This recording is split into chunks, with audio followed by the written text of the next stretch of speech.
ప్రస్తుతం మనం చారిత్రక బొబ్బిలి కోటలో ఉన్నాం. 2024 సార్వత్రిక ఎన్నికల్లో బొబ్బిలి నియోజకవర్గం నుంచి కూటమి తరపున ఘన విజయం సాధించారు బేబీ నాయని గారు. ప్రస్తుతం మనం వారితో మాట్లాడడానికి వెళ్తున్నాం. ఈ చారిత్రకమైనటువంటి నేపథ్యంలో ఇంతవరకు చాలా ఇంటర్వ్యూస్ కేవలం పొలిటికల్గా మాత్రమే పరిమితమయ్యాం.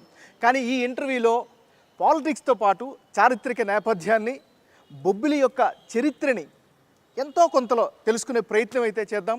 ముఖ్యంగా నేటి యువతకి బొబ్బిలి చరిత్ర ఖచ్చితమైనటువంటి స్ఫూర్తివంతమైనటువంటి గాథ. సో మనం మాట్లాడే కంటే కూడా ఎమ్మెల్యే గారి మాటల్లో మనం ఆస్వాదిద్దాం.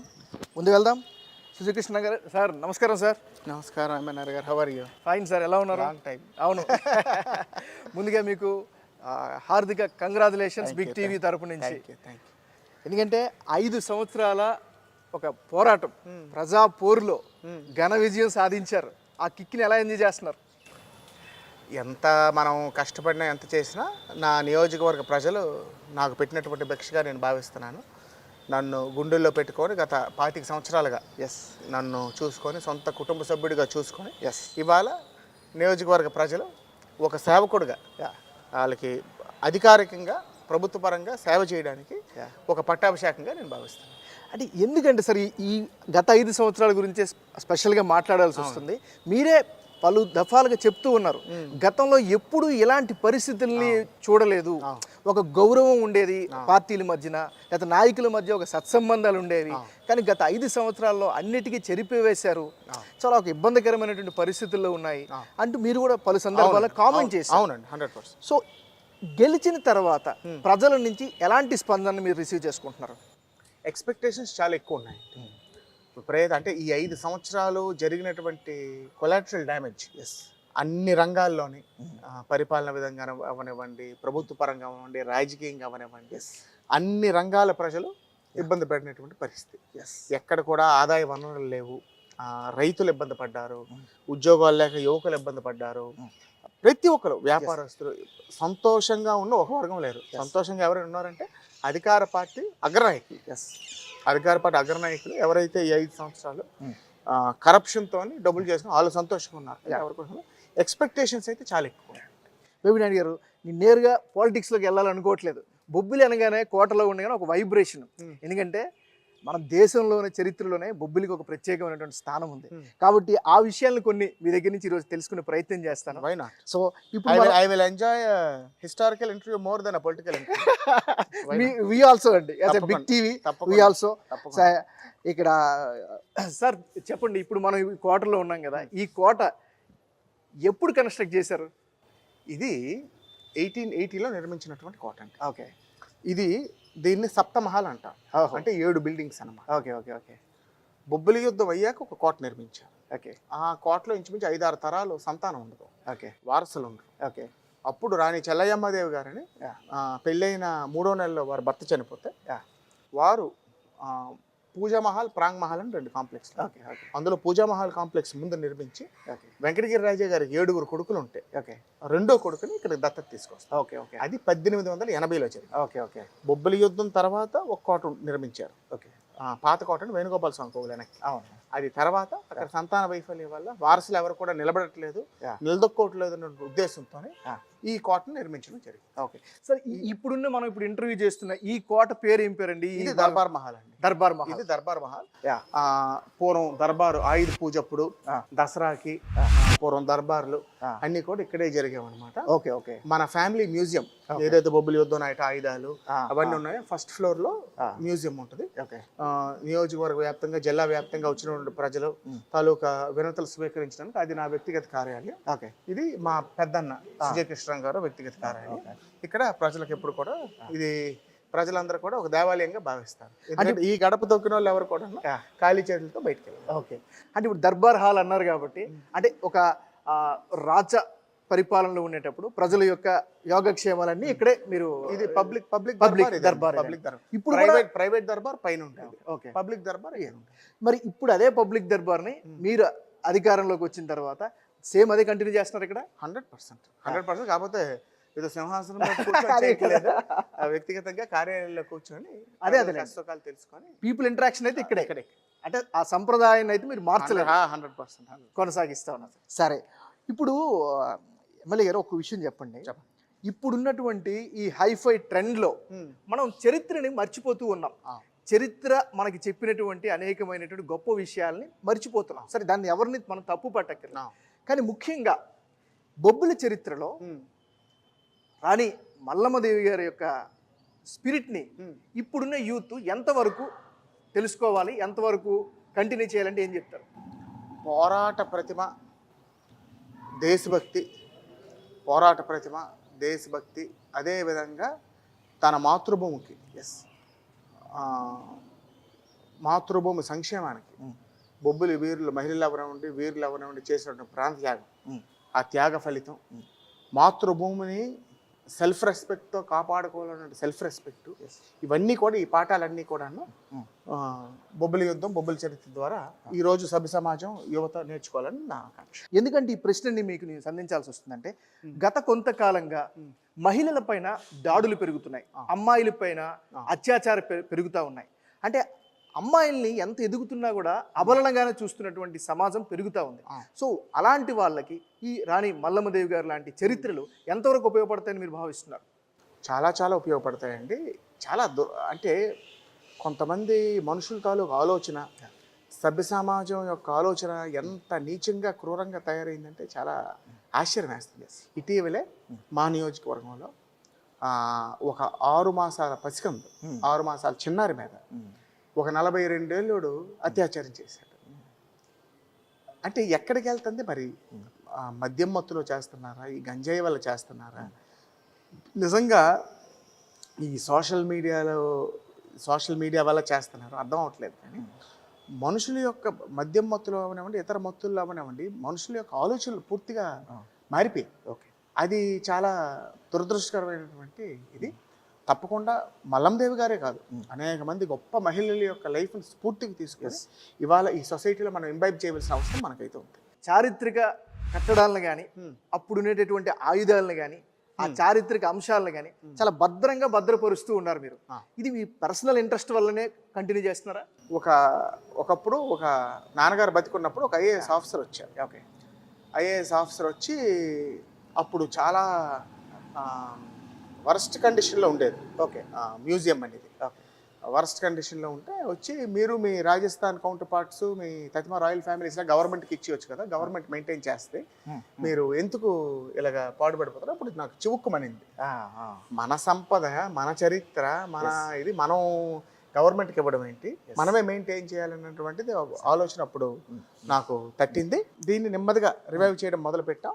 తర్వాత మా చిన్నాన్నగారు సీరియస్గా, నేను బొబ్బిల్లో సెటిల్ అయిపోయాక సీరియస్గా మన మ్యూజియం మనం రెస్టోర్ చేయాలనేటువంటి ఆకాంక్ష వచ్చినప్పుడు మా చిన్నాన్నగారు, కొల్లాపురం రాజా గారు, ఆదిత్య లక్ష్మారావు గారు చాలా సాయం చేసి సాలార్జంగ్ మ్యూజియంలో క్యూరేటర్ అయినటువంటి శ్రీనివాసమూర్తి గారు పంపించి దీన్ని రివైవ్ చేయడం జరిగింది. సరే, మీరు రివైవ్ చేసిన తర్వాత సామాన్య ప్రజలు వచ్చి సందర్శించే అవకాశం ఇక్కడ ఉందా? వాళ్ళందరూ కూడా వచ్చి చూస్తుంటారా? వాళ్ళకి ఏమైనా ఎక్స్ప్లెయిన్ చేసే వ్యవస్థ ఉందా ఇక్కడ? అంటే ఇక్కడ ఒక విజిటర్స్ బుక్ ఉంది, 2 ఉన్నారండి మ్యూజియం మెయింటైన్ చేసేవాళ్ళు, 2 నుంచి 3 ఉన్నారు. ఎవరికి ఏ డౌట్ ఉన్నా, ఎవరికి ఏ సందేహాలు ఉన్నా, అన్ని చరిత్ర, అన్ని ప్రతిదీ ఏ సందర్భంగా ఏం జరిగింది, ఏ సంఘటన జరిగింది అని కూడా చెప్తూ ఇక్కడ ఉన్నారండి. మ్యూజియం మెయింటెనెన్స్ కూడా అనేక మంది మనుషులు. సో బహుశా మనం ఇప్పుడు వెళ్ళబోతున్నాం, చాలా ఇంపార్టెంట్ అయినటువంటి ఒక గదిలోకి వెళ్తున్నాం. ఇక్కడ చారిత్రకమైనటువంటి అనేక గొప్ప విషయాల్ని ఇక్కడ భద్రపరిచినటువంటి పరిస్థితి కనిపిస్తుంది. సో ఒక్కొక్కటి మనకి అవకాశం ఉన్నంత వరకు తెలుసుకునే ప్రయత్నం చేద్దాం. సార్, నాకు ఇందాక వచ్చిన వెంటనే ఈ 4 ఫోటోలు చాలా ఆసక్తికరంగా అనిపించాయి. ఎందుకంటే క్రానలాజికల్ ఆర్డర్లో కూడా పెట్టారు. ఎందుకంటే 11వ శతాబ్దం అని, 11వ సంస్థ, బొబ్బిలి సంస్థ 11 అని, 12. ఈ కోట నిర్మించాక వెంకటగిరి నుంచి దత్తత వచ్చినాయని వీరు. He was the 11th ruler. అంటే శ్వేతాచలపతి రంగారావు, శ్వేతాచలపతి రంగారావు వీరిని వెంకటగిరి నుంచి దత్తత తీసుకొచ్చారు. అంటే ఈ కోట నిర్మించాక ఫస్ట్ రూలర్ వీరు, ఫస్ట్ పట్టాభిషేకం వీరు వెంకటగిరి నుంచి వచ్చారు. వెంకటగిరిలో 7 బ్రదర్స్ ఉండేవారు. అందులో సెకండ్ బ్రదర్ బొబ్బిలి వచ్చి. మరి ఈ వారి వెంకట కుమార కృష్ణారంగారావు వారి కొడుకు కుమారులండి చాలా చిన్న వయసులో చనిపోయారు. ఓకే ఓకే చాలా చిన్న వయసులో చనిపోయారు. కానీ he was very good writer, ఓ very good poet okay and సాహిత్యం మీద చాలా మంచి నాలెడ్జ్ పట్టు. Okay he died very young. ఈయన మా మణిమకుటం, ఓకే బొబ్బిలి సంస్థానం అందరిలోకి మణిమకుటం. ఓకే మా తాతగారు ఓకే శ్వేతాచలపతి రామకృష్ణ రంగారావు గారు ఓకే బొబ్బిలి సంస్థానం యొక్క 13వ రాజావారు. ఆఖరి పట్టాభిషేకగ్రస్తుడు. ఓకే ఓకే ఓకే లాస్ట్ కారనేషన్ అయింది వీరికి. అంటే ఆ తర్వాత ప్రజాస్వామ్యం వచ్చేసింది తర్వాత డెమోక్రసీ ప్రజాస్వామ్యం వచ్చింది. ఇది ఈ తాతగారు ఇది మా నాన్నగారు. నాన్నగారు వీరు సార్. ఉమ్మడి రాష్ట్రాల ముఖ్యమంత్రి చేశారు. అవునవునవును మద్రాసులో మద్రాసు ముఖ్యమంత్రి చేశారు, ఇండిపెండెంట్ ఎమ్మెల్యే చేశారు, స్టేట్ లో సెకండ్ హైయెస్ట్ మెజార్టీతో. ఓకే అంతా Okay. బొబ్బులికి వరల్డ్ మ్యాప్ లోకి వెళ్ళిందంటే వీరు వాళ్ళు. సార్ వీరు మా నాన్నగారు, Yes, my yes. Beloved father. Okay ఇవాళ ఈ వాల్యూస్ Okay. ఇవన్నీ వచ్చాయంటే వారి పెంపకం వల్ల. సార్ ఇక్కడ ఒక ప్రశ్న, అంటే బొబ్బుల యుద్ధం అని మనం చదువుకుంటూ ఉన్నాం కదా, ఆ యుద్ధం వీళ్ళ ముగ్గురులో ఎవరు కాదు, ఎవరు కాదు. ఎవరు కాదు బొబ్బిలి యుద్ధం అనేది ఆ.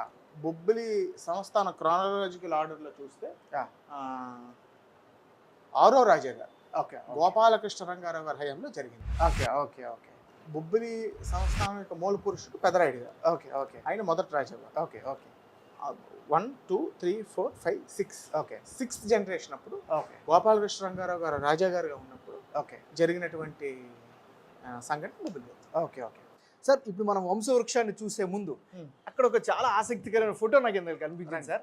అది ఇంగ్లాండ్ సమావేశానికి సంబంధించినటువంటిదని మనకి చెప్తా ఉన్నారు. అవును. బహుశా నేను సోషల్ స్టడీస్ లో ఎప్పుడో చదువుకున్నట్టుగా గుర్తు. If I'm right round table conference లో ఇంగ్లాండ్ లో జరిగినప్పుడు 1931 లో మా తాతగారు ఓకే పర్లాకిముడి రాజు గారు, వీరు మా తాతగారు, ఓకే ఓకే వీరు పర్లాకిముడి రాజు గారు, ఓకే కృష్ణచంద్ర గజపతి గారు. Okay he was the first chief minister for Orissa. Okay okay ఇద్దరు కూడా ల్యాండ్ ఓనర్స్ అసోసియేషన్ ని ఓకే రిప్రజెంట్ చేశారు. ఓకే ఇక్కడ చాలా ఎమినెంట్ పర్సనాలిటీస్ ఉంటాయి. కొంతమంది మీకు చెప్తాం. ఇది వివి గిరి గారు, ఓకే అప్పటి బ్రిటిష్ ప్రధానమంత్రి గారు. ఓకే ఆ తర్వాత ఇక్కడ సరోజినీ నాయుడు గారు, ఓకే మహాత్మా గాంధీ గారు, గాంధీ గారు, మౌలానా అబ్దుల్ కలాం ఆజాద్ గారు, ఎస్ డాక్టర్ సర్వేపల్లి రాధాకృష్ణ గారు, వీళ్ళందరూ కూడా ఇది Okay. ఇంగ్లాండ్ లో. Ah. ఇది ఈ ఫోటో యాక్చువల్లీ నాకు దొరకకపోనండి. నాన్నగారు వెరీ లాంగ్ టైమ్ అగో Ah. డాల్ఫిన్ అప్పారావు గారికి అవును ఇచ్చారు. ఓకే ఓకే ఒక ఎగ్జిబిషన్ లో ప్రదర్శించారు. ఓకే ఓకే ఓకే అది వారి దగ్గర ఉండిపోయింది. నాన్నగారు పరంపదించాక మాతో కాంటాక్ట్ తప్పింది. తర్వాత ఒక కామన్ ఫ్రెండ్ వారి దగ్గరికి వెళ్తే ఇలాగా కాంటాక్ట్ తప్పింది, ఇలా బొబ్బిలి రాజా గారిది నా దగ్గరే ఉందంటే అప్పుడు ఒరిజినల్ ఇచ్చి కాపీ చేయించుకున్నాం. ఓకే ఈ ఫోటో చూస్తే మీకు ఇప్పుడు ఏమనిపిస్తూ ఉంటది? ఎందుకంటే మీరే చెప్పాలి. అశోక్ గజపతి రాజు గారు వేలాది మంది వచ్చే నా వ్యక్తిగత కార్యాలయంలో మా నాయకుడిగా మా ఇద్దరు అన్నదమ్ముల మధ్యన వారిని పెట్టుకున్నామంటే ఇప్పుడు వీరారావు బొబ్బిలి సంస్థానాల మధ్యన సంబంధం ఎలాగుంది. ఎస్ అశోక్ గజపతి రాజు గారికి మా దీంట్లో ఏ స్థానం ఉందో మీరు అర్థం చేసుకోండి. మొన్న మరి ఈ గెలిచారు 2024లో. గెలిచిన తర్వాత అశోక్ గజపతి రాజు గారు మీకు ఫస్ట్ టైం ఏ విధంగా విష్ చేశారు? ఆయన ఎట్లా చెప్పారు? నేను అక్కడికి వారి దగ్గరికి ఫస్ట్ వెళ్ళాను. మంచి 20,000 లీడ్ దాటాక వారి దగ్గరికి వెళ్ళి వారికి పాదాభివందనం చేసి వారి ఆశీస్సులు తీసుకొని ఎప్పుడు కూడా మీ బ్లెస్సింగ్స్ ఉండాలని వారిని కోరి తర్వాత నేను కౌంటింగ్ సెంటర్కి. ఓకే మీ వంశవృక్షం వచ్చినట్టుగా ఉంది నాకు తెలిసి ఫోటో. ఒకసారి చెప్పండి, ఇందాక మీరు చెప్పడానికి ట్రై చేశారు. ఇది ఫస్ట్ మా మూల పురుషుడు, ఓకే సంస్థానం యొక్క ఫౌండర్ ఆఫ్ ద సంస్థానం పెద్దరాయుడు గారు. ఓకే ఇది లింగప్ప రంగారావు గారని రంగబాకు అన్న ప్రాంతంలో ఓకే ఓకే వేరోచితంగా యుద్ధం చేయడం వల్ల ఓకే ఈ రంగారావు అన్న టైటిల్ అప్పటి నుంచి వచ్చింది. Okay first it was Rayudu, తర్వాత అంటే అప్పటి నుంచి మీకు రావు అని రంగబాకు అన్న ప్రాంతాన్ని లింగప్ప రంగారావు గారు చాలా విరోచితంగా పోరాడినందుకు ఓకే ఓకే ఆ బిరుదు రంగారావు అనే టైటిల్ వచ్చింది. Okay okay okay 3 4 5 6 okay okay ఆ గోపాలకృష్ణ రంగారావు గారు హయాంలో ఓకే బొబ్బిలి యుద్ధం జరిగింది. ఓకే ఓకే 9వ రాజా గారి హయాంలో ఓకే శ్వేతాచలపతి రంగారావు గారు 9వ రాజా గారి హయాంలో మన బొబ్బిలి వేణుగోపాల స్వామి కోవిల్ నిర్మించారు. మీకు మీరు వేణుగోపాల స్వామి కోవిలి మూల విరాట్ చూస్తే ఇరువైపులా ఓకే వేణుగోపాల స్వామి, రుక్మిణి, సత్యభామ మూల విరాట్లు అమ్మవార్లు పక్కన ఇద్దరు దీపం వెలిగించుకొని ఉంటారు. ఓకే వాళ్ళిద్దరు కూడాను ఇద్దరు అన్నదమ్ములు అనమాట. ఓకే శ్వేతాచలపతి రాయడప్ప రంగారావు గారు, జనార్దన్ కృష్ణ రంగారావు. ఓకే ఓకే వాళ్ళిద్దరు అంటే శాశ్వతంగా ఆ, గర్భాలయంలోనే శ్రీకృష్ణుడు సేవకులుగా ఓకే. దీపాలు పట్టుకుని సరే, ఇప్పుడు హిస్టారికల్ నుంచి కాసేపు పర్సనల్గా కాసేపు మాట్లాడుకుంటే చెప్పండి. మీ జీవన శైలే చాలా ఆసక్తికరంగా ఉంటుంది. చాలా సింపుల్ గా ఉంటారు, అందరితో ఈజీ యాక్సెస్ గా ఉంటారు, అధికారం ఉన్నా లేకపోయినా ప్రజలతో ఉంటారు. అది చాలా వ్యాలిడ్ క్వాలిటీ. అది ఖచ్చితంగా ఒక జర్నలిస్ట్ గా అప్రిషియేట్ చేయాల్సిందే. కానీ పర్సనల్ లైఫ్ విషయంలోకి వస్తే మీ హాబీలు చాలా ఆసక్తిగా ఉంటాయి. ముఖ్యంగా మీరు చాలా ప్యాషనేటెడ్ ఫోటోగ్రాఫర్. నిజమే కదా? నిజమే కదా? అంటే I'm wild life photographer. Wild life, yes. నేను సీనరీస్ కానీ మనుషుల్ని తీయలేను. ఎస్. మొన్న సరదాగా నా కూతుర్ని ఫోటో తీయడానికి నా కెమెరాతో ట్రై చేస్తే సగం ఫోటోలు పోయాయి. I can only shoot animals అనమాట. ఎస్పెషలీ నేను టైగర్ని ఫస్ట్ టైం చూసిన దగ్గర నుంచి కూడాను దాని మీద ఒక ఫ్యాసినేషన్ వచ్చి పెద్ద పుల్ని ఫోటో తీద్దాం అన్నటువంటి ఇంట్రెస్ట్ పెంచుకొని ఓకే, మంచి ఎక్విప్మెంట్ కొని నాకు రిలాక్సేషన్ అప్పుడు నేను వెళ్ళి టైగర్స్ని, రేరెస్ట్ ఆఫ్ ద టైగర్స్ని ఇండియన్ నేషనల్ పార్క్స్లో ఫోటోగ్రాఫ్ చేసి వాటిని డాక్యుమెంట్ చేస్తాను. ఓకే. అంటే ఎప్పటికైనా ఫ్యూచర్ రిఫరెన్స్కి అన్ని విధాలుగా ఉపయోగపడుతుంది ఒకటి. And when ever I go to any national park I try to give something back to the society they. ఎందుకంటే అక్కడ లోకల్ ట్రైబల్స్ అవనివ్వండి, గైడ్ల రూపంలో, న్యాచురలిస్ట్ రూపంలో, డ్రైవర్స్ రూపంలో మనకెంతో బ్రహ్మాండంగా అడవిలో ట్రాక్ చేసి మనకు అమితమైన ఆనందాన్ని ఇస్తారు. దానికి కృతజ్ఞతాభావంగా లోకల్ కమ్యూనిటీస్కి కూడా I try to help in my own way. బట్టల రూపంలోని, లేకపోతే గ్రాసరీస్ రూపంలో కానీ, ఎనీ నెసెసిటీ ఒక ఊరికి ఉపయోగపడింది ఏదైనా ఇక్కడ మనం ఎలా చేస్తాం, ఇంత లార్జ్ స్కేల్లో కాకపోయినా నేను చేయగలిగింది. ప్యూర్ పాలిటిక్స్ గురించి ఇప్పుడు మాట్లాడుకుందాం. చెప్పండి. 2024లో మన ఘన విజయం సాధించిన తర్వాత మీరు కూటమి సభ్యుల తరపున చంద్రబాబు నాయుడు గారిని మొట్టమొదటిగా కలిసిన తర్వాత మీరేం అడిగారు, ఆయన ఏం చెప్పారు? సార్, మీకు నేను మాట ఇచ్చాను, బొబ్బిలి పార్వతీపురం గెలిపించుకొస్తాను, బొబ్బిలి 30 సంవత్సరాల తర్వాత గెలిపించుకున్నాను సార్. నేను నా మాట నిలబెట్టుకున్నాను. లేదు, చాలా బాగా చేశారు, భుజం మీద పెట్టి అభినందించడం తర్వాత ఎక్కువ సార్లు కల్లాపోయాను. ఎందుకంటే నియోజకవర్గంలో సమస్యలు చాలా ఎక్కువ ఉన్నాయి. రైతులందరూ కూడా క్రాప్స్కి రెడీ అవుతున్నారు, ప్యాడీకి ఇట్లా రెడీ అవుతున్నారు. కాలువల అధ్వాన పరిస్థితిలో ఉన్నాయి. కొన్ని లక్షలకు వచ్చి నిధులు లేవు ఎక్కడికి. కాలువలు బాగు చేయకపోతే నీరు వచ్చే పరిస్థితి లేదు. కొన్ని లక్షల రూపాయలు నేను నా సొంత డబ్బు ఖర్చు పెట్టి కాలువల్ని అన్ని ప్రాజెక్ట్స్ని కాలువల్ని బాగు చేసే పరిస్థితిని నిమగ్నమైంది. అందుకు నేను వెళ్ళలేకపోయాను. ముందు చంద్రబాబు నాయుడు గారితో ముందు జరిగినటువంటి సంభాషణ అయితే ఇదే. బెబ్బినాయుడు గారు, బేసికల్గా మీరు రాజకీయాలను ఎంతగా ఇష్టపడతారో, ముందుకు తీసుకెళ్తారో, అంతకు మించి వ్యవసాయాన్ని మీరు బాగా ఇష్టపడతారు. అంటే వ్యవసాయం పట్ల మీకు ఎందుకు అంత అభిలాష ఏర్పడింది? దానికి గల కారణం ఏంటి? బొబ్బిల్లో ముందు మెడ్రాస్ నుంచి వచ్చి స్థిరపడినప్పుడు అండి, అప్పుడు ద మెయిన్ ఆక్యుపేషన్ ఏమిటి చేయాలి, ఇక్కడ ఏం చేయాలనుకున్నప్పుడు తక్షణ నా చేతిలో ఉన్నటువంటి పని ఏంటంటే మా ల్యాండ్స్ అన్నీ కూడా బీడు బారిపోయి, నాన్నగారికి అంత వ్యవసాయం ఇంట్రెస్ట్ లేకపోవడం, అన్నలకి వ్యవసాయం అంత ఇంట్రెస్ట్ లేకపోతే తక్షణంగా వచ్చిన వెంటనే మా ఏవైతే ల్యాండ్స్ బీడు బారిపోయి ఉన్నాయో వాటిలన్నింటినీ కూడా రెస్టోర్ చేసి సాగులోకి తీసుకురావడం, అలాగా వ్యవసాయం మీద ఇంట్రెస్ట్ పెరిగి అనేక మంది ఆదర్శ రైతులు తాలూకు వ్యవసాయాలు చూసి నూతనత్వం నేర్చుకొని మా బ్లడ్లోనే ఉంది చెరుకు వ్యవసాయం అండి. మా ఫాదరు 1931లో 1928లో 28-29లో కృషి పండిట్ అవార్డు మా father for the highest sugar cane yield, 128 tons and 129 tons per acre. So చెరుకు వ్యవసాయం అనేది మా బ్లడ్లో ఉండేది, ఒక ప్యాషను. అది కూడా వ్యవసాయం కూడా సీరియస్గా చేయడానికి ఒక సంఘటన. మాకు ఒక మంచి ల్యాండ్ ఉండేది, 6 acres.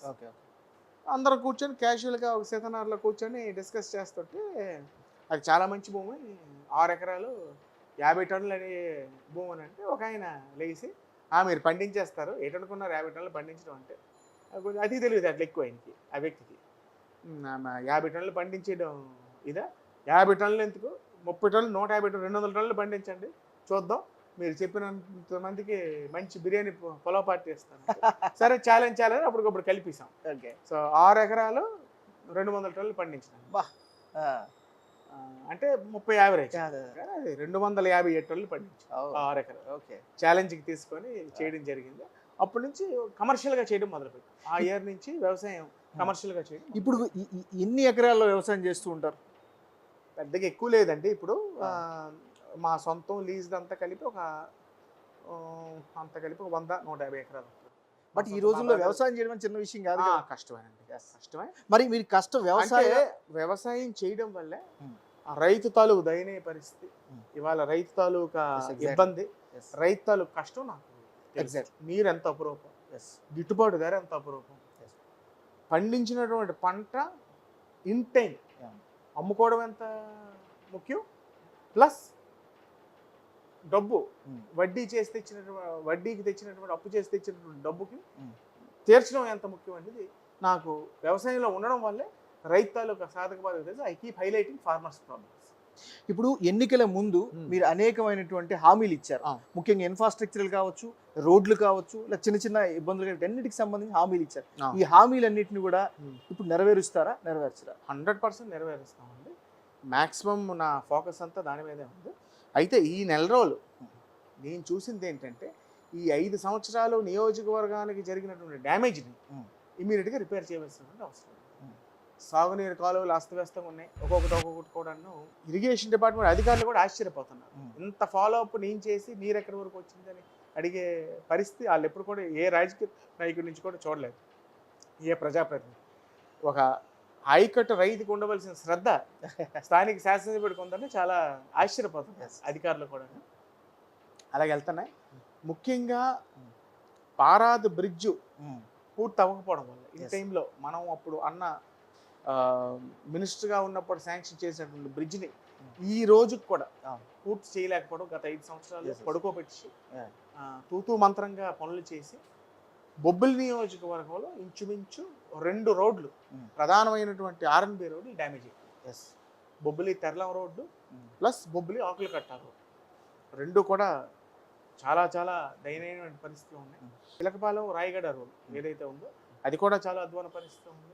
అనేకమైనటువంటి PR రోడ్స్ చాలా ఘోరమైన. సార్ మీరు అంటున్నారు కాబట్టి చెప్తున్నా, ఎన్నికల ముందు మీ కూటమి ప్రధానమైనటువంటి హామీల్లో రోడ్లను నిర్మిస్తాం అని మీరు చెప్తూ ఉన్నారు. ఇప్పటి వరకు మీ నియోజకవర్గంలో ఎప్పట్లోగా రోడ్లను సెట్ చేసే అవకాశం ఉంది? నేను అనుకోవడం ఒక 1.5 to 2 years టైంలో అంత పడుతుంది మ్యాక్స్. ఈజీగా పడుతుంది, ఎందుకంటే చాలా డ్యామేజ్ అయిపోయిన పరిస్థితి.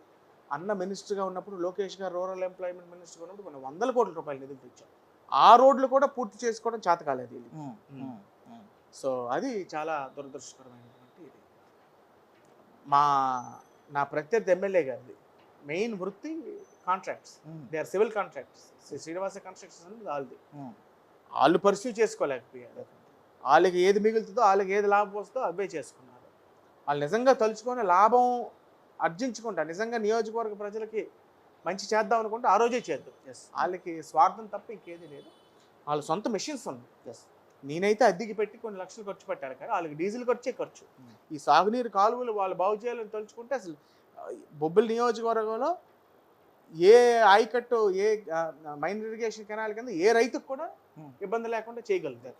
కానీ వాళ్ళు దే డిసైడెడ్. ముఖ్యంగా ఎమ్మెల్యే గారు ఒక విషయం చెప్పండి. బొబ్బిలి గ్రోత్ సెంటర్కి సంబంధించి దాని డెవలప్మెంట్ పట్ల మీరు ఎలాంటి ఎజెండాతో ముందుకెళ్తున్నారు, ఎలాంటి డెవలప్మెంట్ చేసి చూపిస్తారు? మా జిల్లా మంత్రి గారు కొండపల్లి శ్రీనివాస్ గారు ఏదైతే ఉన్నారో ఆయనకి సంబంధించినటువంటి శాఖ ఆయనకు టీజీ భరత్ గారు, who is an industrialist and who is an eminent business families. ఆయన్ని మొన్న ఇన్వైట్ చేయడం జరిగింది. మీరు బొబ్బిలి రావాలి, గ్రోత్ సెంటర్ని విజిట్ చేయాలి. మెయిన్ ఏంటంటే అండి, ఈ రోగ్ కంపెనీస్ ఏవైతే ఉన్నాయో who have treated the Bobbili growth centre as an investment opportunities. అంటే ల్యాండ్ కొనేసి ఇండస్ట్రీస్ పెట్టకుండా ఎవరైతే తాత్సారు కదా వాటిని ఎలిమినేట్ చేసి, ఆ అలొకేషన్స్ క్యాన్సిల్ చేసి, బడ్డింగ్ ఆంటర్‌ప్రెన్యూర్స్, బడ్డింగ్ ఇండస్ట్రీస్కి ఎవరైతే నిజంగా ఇండస్ట్రీ పెట్టడానికి ముందుకు వస్తున్నారో అలాంటి వాళ్ళకి ఫస్ట్ ఇవ్వాలనేటువంటిది నా కాన్సెప్ట్. ఆ తర్వాత ఎగ్జిస్టింగ్ ఇండస్ట్రీస్కి కూడా లాస్ట్ 5 సంవత్సరాలు ప్రతి ఇండస్ట్రియలిస్ట్కి కూడా growth centre running an industry was a night man. అదొక పీడకల. ఇండస్ట్రియల్ పాలసీ వల్ల అవనివ్వండి, పవర్ పాలసీ వల్ల అవనివ్వండి. అంటే మీకు ఇప్పుడు నమ్మకం ఉందా ఇప్పుడున్నటువంటి మీ ప్రభుత్వంలో ఇండస్ట్రీలు తెప్పిస్తాం? ఇక్కడ చంద్రబాబు నాయుడు గారి మీద ఉన్నటువంటి కార్యదక్షత, నమ్మకంతో ఒక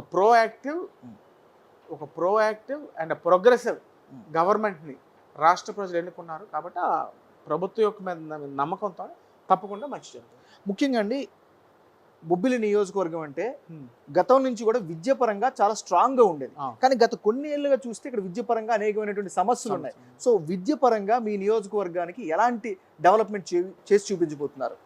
ముఖ్యంగా ఎయిడెడ్ సిస్టమ్ తీసేశారు. రాజా కాలేజ్ అవనివ్వండి, సంస్థాన హై స్కూల్ చాలా కాపు కాసేది. మా వెనుకబడిన ప్రాంతంలో చాలా కాపు కాసేది. దురదృష్టవశాత్తు ఎయిడెడ్ వ్యవస్థ ఎప్పుడైతే నిర్వీర్యం చేశారో మాకు ఆర్థిక భారం అయినప్పటికీ నా సోదరుడు సుజయ్ కృష్ణ గారు వాటిని ముందుకు తీసుకెళ్ళారు. కానీ మినిమం ఫీజు కలెక్ట్ చేయడానికి తప్పదు. ఎందుకంటే చేస్తే తప్ప సర్వైవల్ స్టాఫ్కి జీతాలు ఇవ్వలేనటువంటి పరిస్థితి. నా ఎన్నికల హామీలో మెయిన్ హామీలు గవర్నమెంట్ జూనియర్ కాలేజ్, అదేవిధంగా గవర్నమెంట్ డిగ్రీ కాలేజ్ నా నియోజకవర్గంకి శాంక్షన్ చేద్దామనేటువంటిది నా ఆకాంక్ష. విద్యపరంగా అది నెరవేరుస్తారా? 100% నెరవేరుస్తాను. విద్యపరంగా అది నా హామీ అయితే, వైద్యం పరంగా కూడా చాలా అధ్వానమైనటువంటి స్థితిలో వైద్యం ఇవాళ బొబ్బిల్లో ఉంది. శాంక్షన్ అయినటువంటి నిధులను కూడా సక్రమంగా ఖర్చు పెట్టలేక బొబ్బిలి హాస్పిటల్ అవ్వనండి, బాడెంగ్ హాస్పిటల్ అవ్వనండి చాలా దయనీయమైన స్థితిలో ఉంది. దాన్ని కూడా యుద్ధ ప్రాతిపదికలో పూర్తి చేసి ప్రజలకు అందుబాటులో తీసుకొస్తాం. ముఖ్యంగా చంద్రబాబు నాయుడు గారే మొన్న శ్వేతపత్రాలు కూడా రిలీజ్ చేశారు. ప్రతి నియోజకవర్గాల్లో కూడా ప్రభుత్వ ఆస్తులు, భూములు అన్నీ కూడా కబ్జాకు గురయ్యాయి అని చెప్పారు. మరి కబ్జాలు చేసినటువంటి వాళ్ళని శిక్షిస్తారా? ఒకవేళ తప్పు చేశారు అని నిజంగా తేలిస్తే, ఇప్పుడు మాకు ఇందిరమ్మ కాలనీ ఉంది, బొబ్బిల్లో ఇందిరమ్మ కాలనీ. అక్కడ అధికార పార్టీ నాయకులు గత 2 సంవత్సరాలుగా ఇష్టానుసారంగా పట్టాలు అమ్మారు. దాని మీద ఒక కమిటీ వేసి దాన్ని ఇన్వెస్టిగేట్ చేసి తప్పకుండా ఎవరైతే బాధ్యులు ఉన్నారో వాళ్ళ మీద మాత్రం తప్పకుండా శిక్షించబడతారు. అదేవిధంగా భూ కబ్జాలు ఎవరైతే బాగా అలవాటు పడిపోయారు, ఏదో సామెతోటి వచ్చింది యథారాజ తదా ప్రజ అని, వాళ్ళ అగ్రనాయకులు ఏ విధంగా కబ్జాలు చేశారో లోవర్ క్యాడర్ కూడా అదేవిధంగా కొత్త సంస్కృతిని బొబ్బిలికి తీసుకొచ్చేస్తారు. ఆ పరిస్థితి రానివ్వకుండా ఏవైతే ఎవరి భూములు అయితే అన్యాక్రాంతంగా వాళ్ళకి తప్పకుండా నేను భద్రత కల్పిస్తాను. ముఖ్యంగా అంటే ఉత్తరాంధ్ర అనగానే ఎప్పటి నుంచో అనుకుంటున్నాం మనం, వెనుకబడిన ప్రాంతం, వలసల ప్రాంతం అదే అని. అట్లీస్ట్ ఈ 5 ఏళ్లలో అయినా పూర్తిగా ఎవరు కూడా మార్చలేకపోవచ్చు. కానీ ఈ వలసల ప్రాంతంలో ఉపాధి అవకాశాలను మెరుగుపరచగలుగుతారా? 100% మెరుగుపరుస్తాం. The airport is going to be a boon. Airport ఆధారిత పరిశ్రమలు, ఆధారిత బిజినెస్ ఇన్స్టిట్యూషన్స్ రాకపోవడం వల్ల కొన్ని వేలాది ఉద్యోగాలు మన ఉత్తరాంధ్ర ప్రాంతానికి రాబోతున్నాయి. ఎస్పెషల్లీ ద కోస్టల్ కారిడార్ అవనివ్వండి, ఇవన్నీ కూడా Uttarandhra is going to boom in the coming future without doubt. So Bobbili ప్రాంత నియోజకవర్గ ప్రజలందరూ మీ పట్ల, ముఖ్యంగా కూటమి ప్రభుత్వం పట్ల విపరీతమైన విశ్వాసంతో గెలిపించారు. మరి వాళ్ళకి ఏం చెప్పబోతున్నారు? ఇవాళ నాకు ఇచ్చినటువంటి హోదా మిమ్మల్ని పరిపాలించడానికి కాకుండా, నేను బొబ్బిలి నియోజకవర్గ ప్రజలు ఒక సేవకుడుగా ఈ గత 25 సంవత్సరాలుగా మీకు చేసినటువంటి సేవకు మెచ్చి, ఒక సేవకుడుగా మీ కష్టాలను తీర్చడానికి ప్రభుత్వ పరంగా ఒక హోదా ఇచ్చారని నేను భావిస్తున్నాను. ఇది ఎవరిది కాదు, ఈ విజయం, ఈ హోదా ఎవరిది కాదు, ఇది బొబ్బిలి నియోజకవర్గ ప్రజలది. తప్పకుండా ప్రజల రుణం తీర్చుకునే విధంగా నా పరిపాలన ఉంటుందని మీకు తెలియజేస్తాను. ఫైనల్గా ఒకటే ప్రశ్న సార్, చెప్పండి. స్వచ్ఛ రాజకీయాలు, స్వచ్ఛ పాలిటిక్స్, అవినీతి రహిత రాజకీయాలకి బొబ్బిలిని అడ్డగా మారుస్తారా? 100% మారుస్తామండి. ఇన్ని సంవత్సరాలు రాజకీయ జీవితంలో ఏ రోజు కూడా అవినీతి మచ్చ అనేది ఎవరో పనికిమాలిన ఆరోపణలు ఎవరు చేశారు, కానీ ఏవి కూడా ఎప్పుడు కూడా ఒక మచ్చ లేదు. తప్పకుండా అదే ఆ ఇంటెగ్రిటీ, బొబ్బిలి రాజ కుటుంబం ఏ ఇంటెగ్రిటీ, ఏ నైతిక విలువలకి, ఏ నిజాయితీకి నిలువెత్తే నిదర్శనం. తప్పకుండా ఆ పేరుని మరింత ఖ్యాతి వచ్చే విధంగా నేను కృషి చేస్తాను, మీకు తెలియజేస్తాను. Thank you so much MLA garu, మీ విలువైన సమయాన్ని కేటాయించి చాలా డీటెయిల్గా మాట్లాడినందుకు thank you so much. And big TV తరపున కూడా మీకు wish you very all the best అండి. ఎందుకంటే కన్స్ట్రక్టివ్ జర్నలిజం చేయడానికి బిగ్ టీవీ ఎప్పుడు సిద్ధంగా ఉంది. మీకు సలహాలు ఇవ్వాలన్నా లేదా మీ సలహాలు స్వీకరించడానికి బిగ్ టీవీ సిద్ధంగా తప్పకుండా మీ సలహాలు సభ్య సమాజానికి, మన రాష్ట్రానికి ఉపయోగపడే ఏ సలహా అయినా మీరు ఇవ్వండి, తప్పకుండా మేము పాజిటివ్గా స్వీకరిస్తాం. Thank you so much sir, wish you all the best. ఇది బొబ్బిలి ఎమ్మెల్యే గారితో స్పెషల్ ఇంటర్వ్యూ. చూస్తున్నారండి బిగ్ టీవీ.